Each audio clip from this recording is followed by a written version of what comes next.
When the Galactic Council declares humanity a threat to cosmic stability and votes to quarantine Earth, humans don't fight back. They vanish into the stars, only to return as something entirely unexpected, rewriting the rules of the universe itself.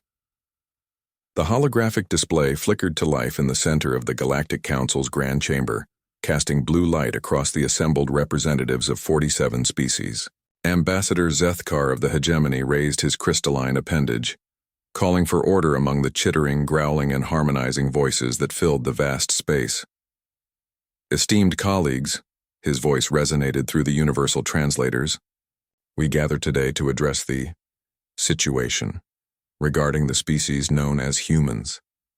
The word left his vocal apparatus like a curse, and several representatives visibly recoiled. Council Speaker Vexala, her 6 eyes focusing independently on different sections of the assembly, spoke with the authority of her office. The data is irrefutable.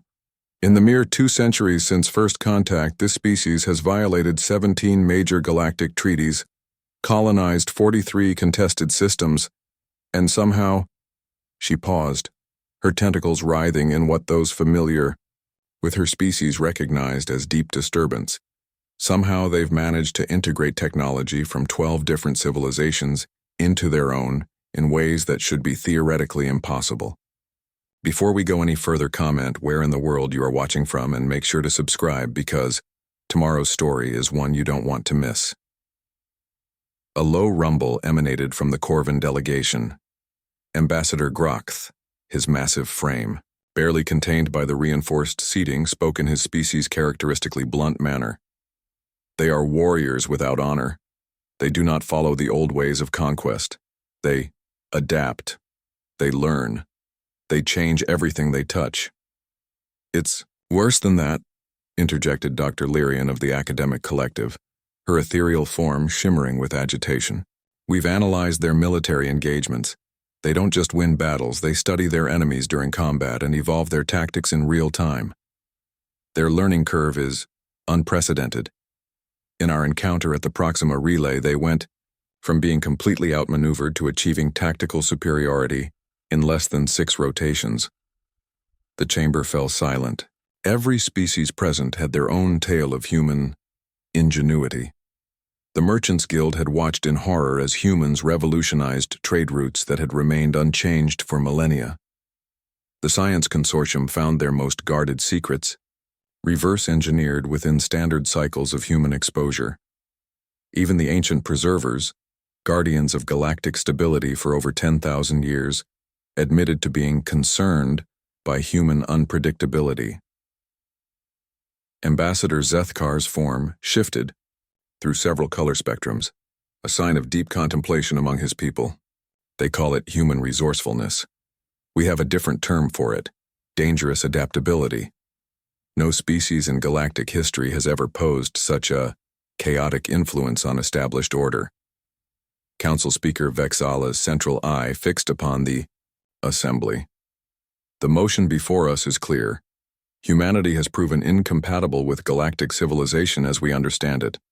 They reject our guidance, ignore our wisdom, and consistently destabilize regions wherever they establish presence. The recommended action is immediate quarantine of all human-controlled systems, followed by systematic relocation to a designated reservation sector. The vote was swift. 45 species in favor, 2 abstentions, 0 opposed. What none of them realized was that Captain Sarah Chen of the human diplomatic vessel Defiance had been listening from the observation deck, having arrived early for what she believed was going to be a routine trade negotiation. Her recording device captured every word. As the council moved to formalize the edict, Sarah was already transmitting an encrypted burst to the Sol system. Her message was simple. They've declared us incompatible. Quarantine imminent. Recommend immediate implementation of Protocol 7. In the depths of space, hidden monitoring stations that the council didn't know existed began routing her message through quantum relays that shouldn't have been possible with human technology. But then again, humans had a habit of making the impossible routine. The council had made their decision. They just didn't realize that humanity had been preparing for this moment since first contact. Admiral Marcus Webb stood before the emergency session of the United Earth Defense Council, his weathered face grim as he addressed the assembled representatives of humanity's colonies and fleet commands. The message from Captain Chen played for the third time, her voice echoing through the secure chamber buried beneath Luna's surface. "Ladies and gentlemen," Webb began, his voice carrying the weight of a lifetime spent preparing for this moment, "they've finally done it. The Galactic Council has officially declared humanity a threat to galactic stability. Quarantine fleets are mobilizing as we speak." Secretary General Helena Vasquez leaned forward, her fingers steepled. "How much time do we have?" "Intelligence suggests 72 hours before the first blockade ships reach our outer colonies. Full encirclement of human space within 2 weeks." Webb's expression didn't change, but those who knew him could see the storm brewing behind his eyes. They think they're containing a problem. They have no idea what they've actually done. Dr. Elizabeth Reeves, director of the Xenoarchaeology Division, spoke up from her position at the far end of the table. "Admiral, are we really going to do this? Protocol 7 was designed as a last resort. The implications, Webb interrupted, are that humanity survives as a free species, or we become a curiosity in some galactic zoo. The choice seems clear to me." Captain James Morrison, recently returned from deep space reconnaissance, activated a holographic display showing the current positions of human vessels throughout known space. "Sir, we have 37 exploration fleets currently operating beyond Council-monitored space. They're all equipped with the new quantum drives and self-sufficiency packages. If we initiate Protocol 7, we become what they fear most," finished Admiral Webb. "A species that refuses to be contained." The Secretary General stood, her decision evident in her posture. "The Council made this choice for us. They've decided that humanity cannot coexist with their version of galactic civilization. Very well. We'll show them what happens when you try to cage a species that has spent its entire evolutionary history refusing to accept limitations." Webb nodded grimly. "All stations, this is Admiral Webb. Authorization code, Omega 77 Alpha. Protocol 7 is now active. All units are to implement immediate dispersal patterns. Repeat, we are now operating under Protocol 7. Across human space, the message reached every ship, every station, every colony. In response, something unprecedented in galactic history began to unfold. Instead of gathering their forces to resist the quarantine, humanity did something the Council's predictive models hadn't accounted for. They scattered. Within hours, human vessels were jumping to preset coordinates far beyond the boundaries of known space. Colony ships launched for systems that weren't supposed to exist on any star charts. Research vessels disappeared into the void with full fabrication suites and enough genetic material to restart civilization. Military units vanished into the dark between galaxies. But most disturbing of all, from the Council's perspective, was what they left behind.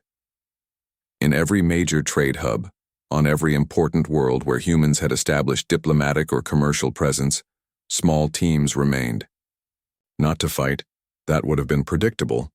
Instead, they stayed to watch, to learn, to remember. Captain Sarah Chen, still aboard the Defiance, requested one final audience with the Council. When granted permission to address the assembly, she stood before the same beings who had just voted to imprison her entire species. "Honored representatives," she began, her voice carrying an odd note of what almost sounded like pity. "I want to thank you. For centuries, humanity has wondered about our place in the galaxy. We've questioned whether we belonged among the stars, whether we were worthy of the vast cosmos that surrounded us. Today, you've given us our answer." She paused, looking around, the chamber at faces that ranged from confused to hostile. "You see, you've made a fundamental error in your calculations. You've assumed that humanity's strength lies in our technology, our weapons, or our numbers. But our true strength has always been our refusal to accept that anything is impossible." Council Speaker Vexala's tentacles writhed with irritation. "Captain Chen, your species' defiance of natural law does not make you superior. It makes you dangerous." Sarah smiled, an expression that caused several representatives to shift uncomfortably. You're absolutely right, Speaker. We are dangerous, but not in the way you think. You see, you've just taught us something invaluable, that the galaxy is governed by those who believe in limitations, who accept that some things cannot be changed, some boundaries cannot be crossed, some rules cannot be broken. She gestured toward the vast star field visible through the chamber's transparent dome. Humanity has never accepted such limitations, and now, thanks to your edict, we never will. You've given us the greatest gift possible, the certainty that we must forge our own path among the stars. As she turned to leave, Admiral Zethkar called out, "Captain, where will your people go? The galaxy is vast, but it is not infinite. We will find you."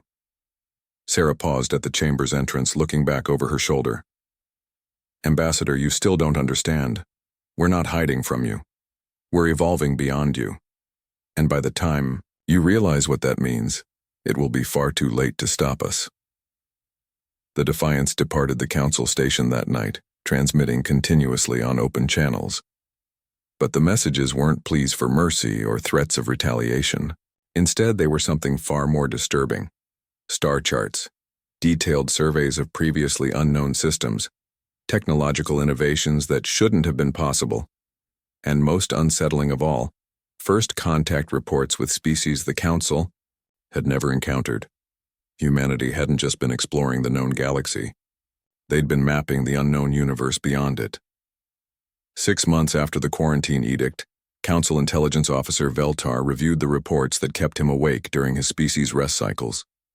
Each data packet brought news that defied conventional understanding of how displaced populations should behave. "Sir," his aide, Junior Analyst Creon, approached with obvious hesitation. "We've received another batch of reconnaissance reports from the border sectors." Veltar's sensory organs focused on the young officer.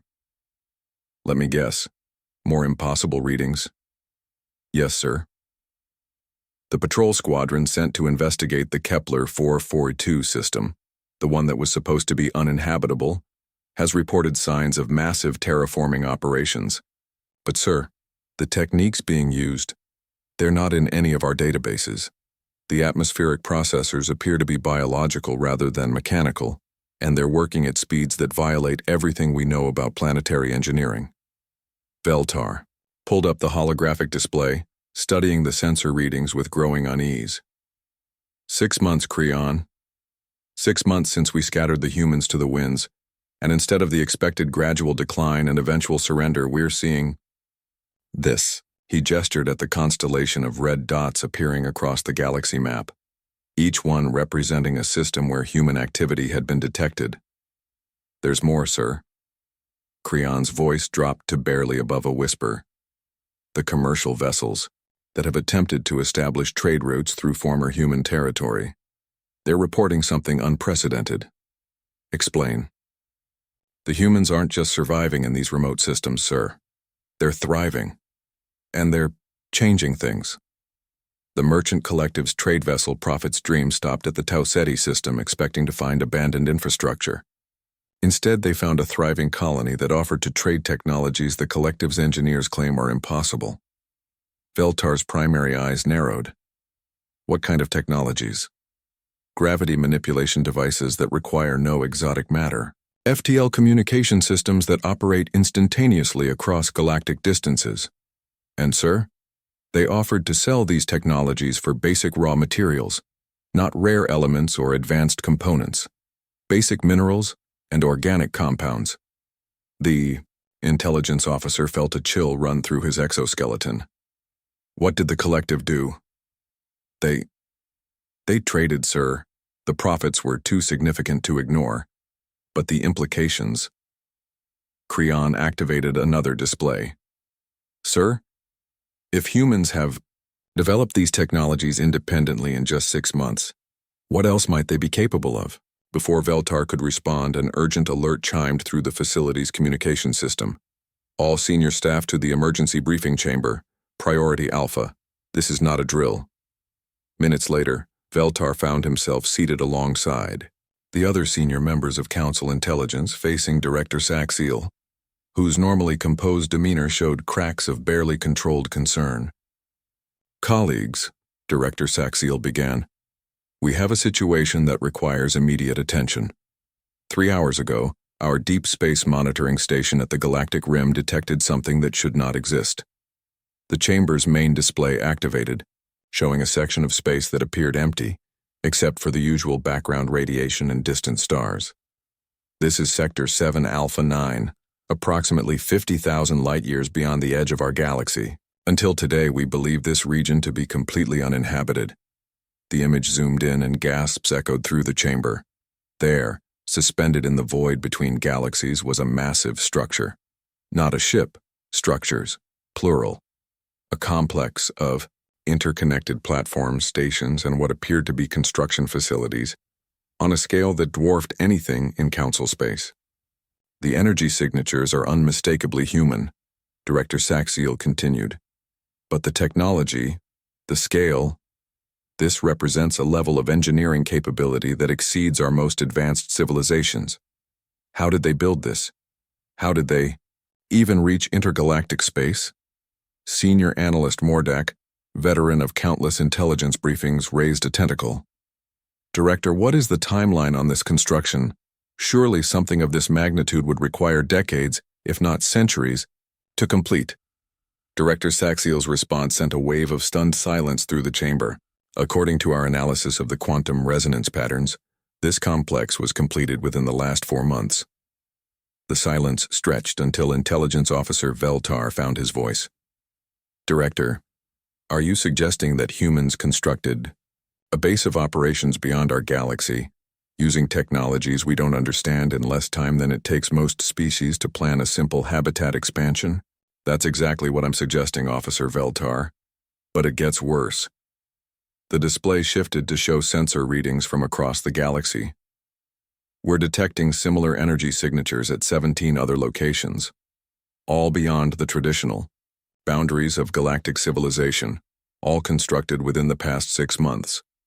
Director Saxiel activated a galaxy-wide strategic map, and the assembled intelligence officers watched in growing horror as red indicators appeared in a pattern that surrounded known space. "Colleagues, I believe we may have made a critical error in our assessment of human capabilities. We didn't scatter them to the winds. We released them from the constraints of operating within established galactic civilization."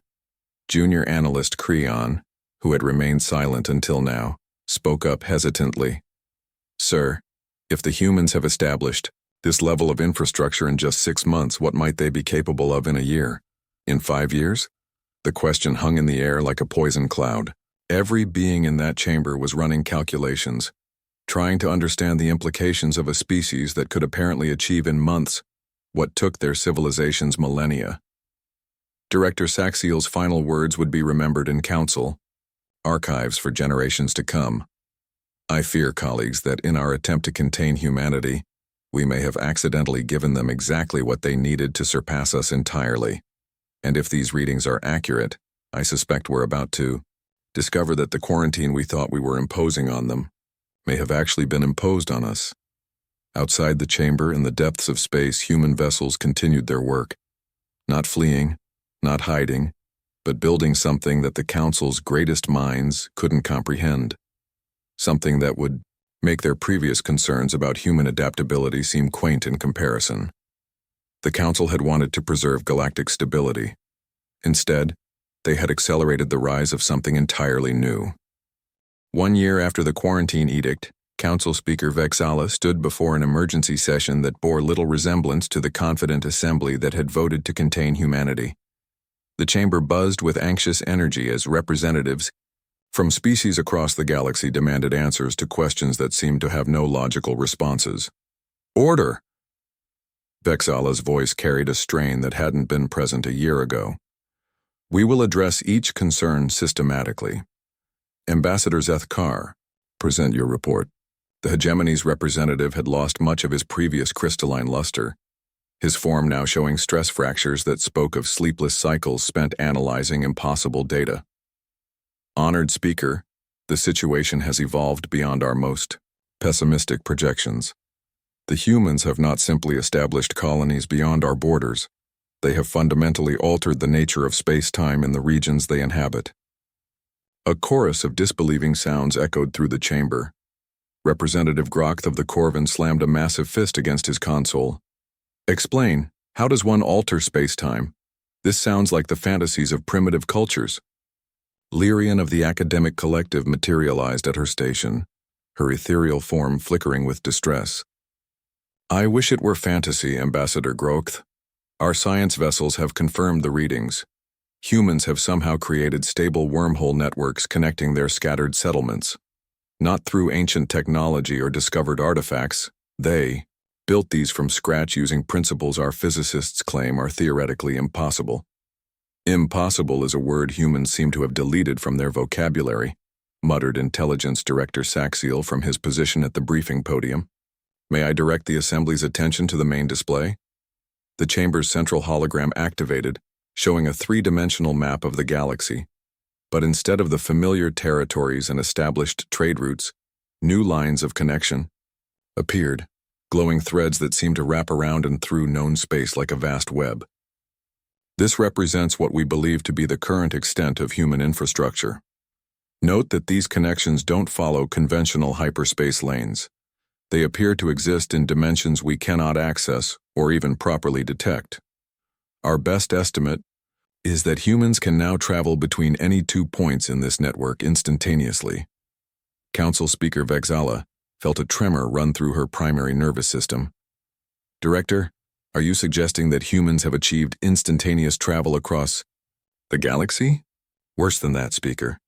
We believe they've achieved instantaneous travel across multiple galaxies. The signals we're detecting suggest their network extends well beyond the boundaries of our local galactic group.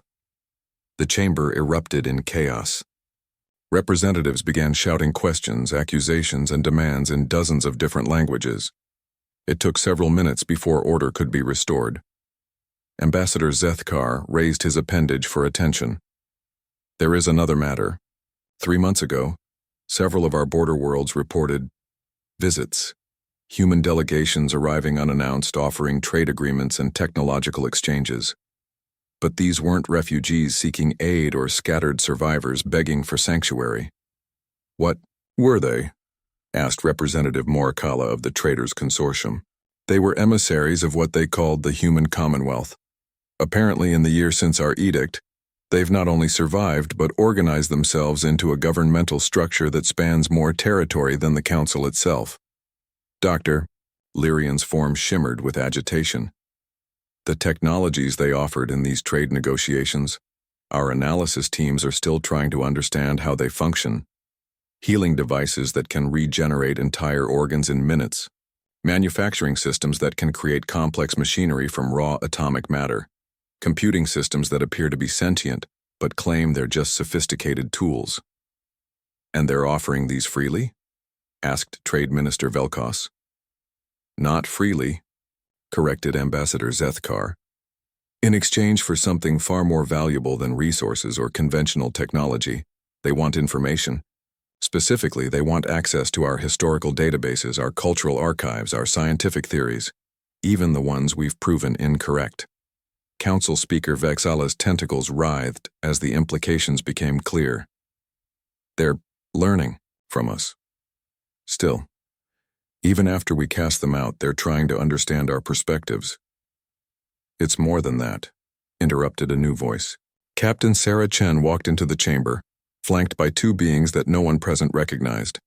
Humanoid, but clearly not entirely human, their features bearing subtle differences that suggested adaptation to environments beyond normal habitability. Ranges. The chamber fell silent. Several representatives reached for panic buttons, but Captain Chen raised her hands in a peaceful gesture. Honored representatives, I come before you not as a fugitive or a supplicant, but as an ambassador of the Human Commonwealth. We have a proposition for you. How did you get past our security? Demanded Director Saxiel. We didn't get past your security, Director. We've been here the entire time. In fact, we've been here for several months observing and learning. Your security systems are quite impressive, but they're designed to detect known forms of matter and energy. We've found it relatively simple to exist in the spaces between. One of Chen's companions spoke. their voice carrying harmonics that seemed to resonate directly in the listener's consciousness. We are what humans call adapted. We have volunteered to modify ourselves to survive in environments that would be hostile to baseline humanity. This allows us to serve as liaisons with species and civilizations that exist in conditions you might consider impossible. The second companion nodded, their form seeming to shift slightly as if existing in multiple dimensions simultaneously. We have spent this time studying your civilizations, your cultures, your fears. We understand now why you felt threatened by humanity's flexibility. Captain Chen stepped forward. The Council was correct about one thing. Humanity is dangerous to galactic stability as it existed, but you were wrong about our intentions.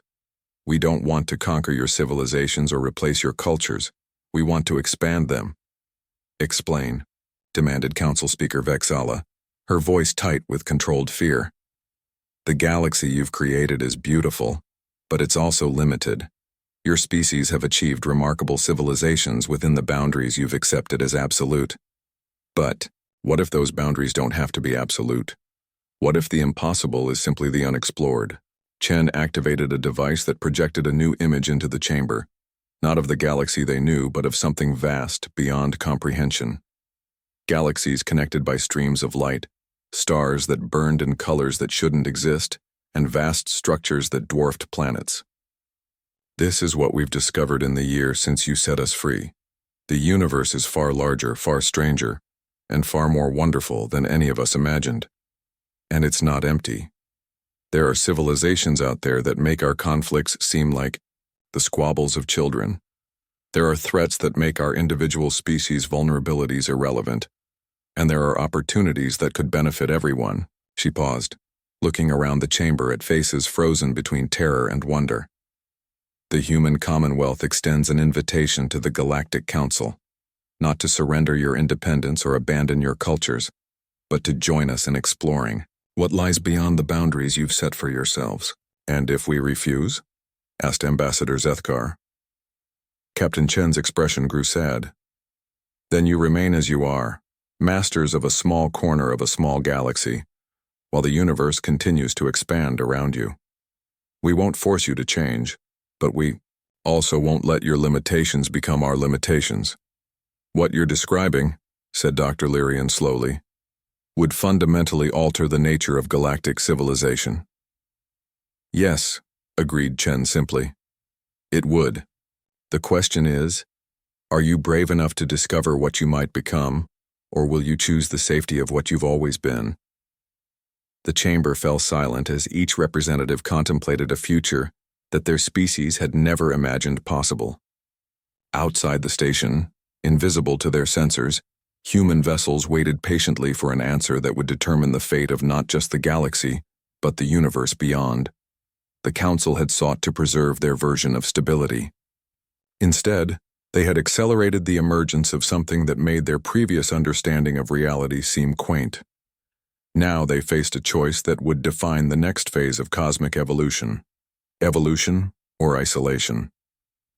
In the end, the decision was already made. It had been made the moment they tried to cage a species that had spent millions of years refusing to accept that anything was impossible. The age of human expansion had begun, and the universe would never be the same. Before we go any further, comment where in the world you are watching from and make sure to subscribe because tomorrow's story is one you don't want to miss.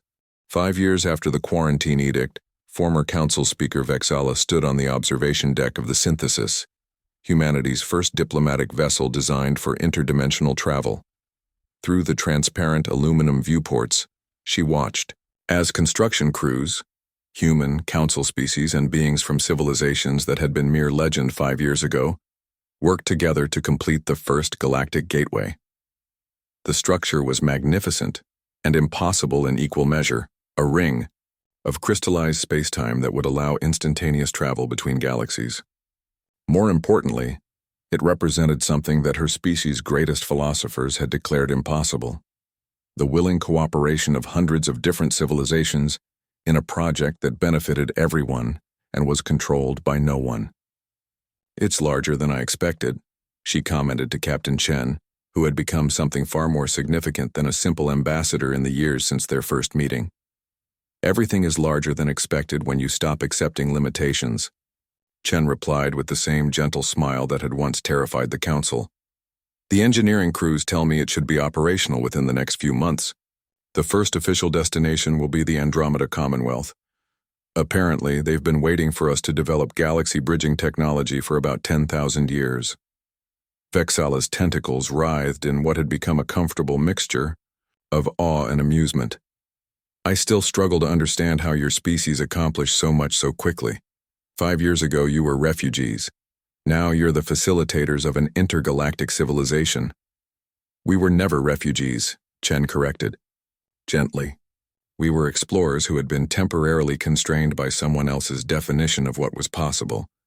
The moment you removed those constraints, we became what we were always meant to be. And what is that?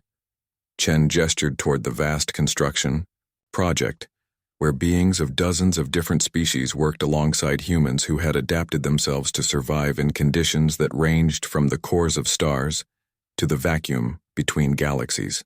Bridges. We've always been bridges between what is and what could be. You just gave us the opportunity to build bridges on a universal scale. A chime from the ship's communication system interrupted their conversation. The voice that followed was synthetic but warm, belonging to one of the AI entities that had emerged from humanity's exploration of digital consciousness. Beings that existed as pure information but were considered full citizens of the Commonwealth. Captain Chen were receiving a priority transmission from the Exploration Division. Fleet Admiral Harrison reports successful contact with the civilization in the Magellanic Clouds. They're requesting immediate diplomatic consultation regarding, and I quote, something wonderful and terrifying that makes everything we've discovered so far look like children's toys. Chen and Vexala exchanged glances. In the 5 years since humanity's dispersal, this pattern had become routine. Each new discovery revealed that the universe was stranger and more complex than anyone had imagined. Tell Admiral Harrison we'll be there within the hour, Chen replied, and prepare the usual diplomatic package. Translation matrices, cultural exchange protocols, and emergency evacuation procedures. As the communication ended, Vexala couldn't help but laugh. A sound that would have been impossible for her species before prolonged contact with humans had taught them to find joy in uncertainty. Emergency evacuation procedures for first contact. Most species spend decades preparing for a single diplomatic meeting. Most species operate under the assumption that the universe is predictable, Chen replied. We've learned that the universe's greatest gift is its refusal to be predictable. Emergency procedures aren't for when things go wrong. They're for when things go so right that they exceed our ability to comprehend them. The synthesis began its transition to dimensional travel, the space around them folding in ways that violated the physics Vexala's people had spent millennia perfecting. But she no longer found such impossibilities disturbing. Instead, they filled her with something her species had never experienced before: anticipation for a future that couldn't be calculated or controlled. Captain, she said, as the ship entered the space between dimensions, I have a confession. When the Council voted to quarantine your species, I believed we were protecting galactic civilization from chaos. You were, Chen replied without irony. You were protecting the galactic civilization that existed then. What you didn't realize is that chaos isn't the opposite of civilization. It's the raw material from which new civilizations are built. Through the viewports, the familiar stars of their galaxy faded, replaced by the swirling energies of dimensional space. Somewhere ahead lay another impossible discovery, another civilization that would expand their understanding of what was possible, another opportunity to build bridges between what was and what could be. The Council had tried to preserve stability by containing humanity's disruptive influence. Instead, they had accidentally created something far more significant, a universe where stability came not from rigid control, but from the unlimited capacity to grow, change, and adapt to whatever wonders lay beyond the next impossible boundary. As the synthesis emerged into normal space near the Magellanic Clouds, where Admiral Harrison's fleet was already establishing communication with beings of crystallized starlight, who claimed to be gardeners of entire galactic clusters, Vexala realized that the Council's greatest fear had indeed come to pass. Humanity had changed everything, but instead of the chaos and destruction they had feared, that change had brought something unprecedented. A universe where every species, every civilization, every form of consciousness had the opportunity to become more than they had ever imagined possible. The Council's outlawed humans had indeed made it too late to maintain the comfortable limitations that had defined galactic civilization for millennia. But in doing so, they had made it just in time for something infinitely better, a future where the only limit was the boundary of imagination itself, and as any human could tell you, imagination had no boundaries at all. This HFY story explores themes of human adaptability, the limitations of established order, and the idea that sometimes the greatest gift is being forced to exceed your own expectations.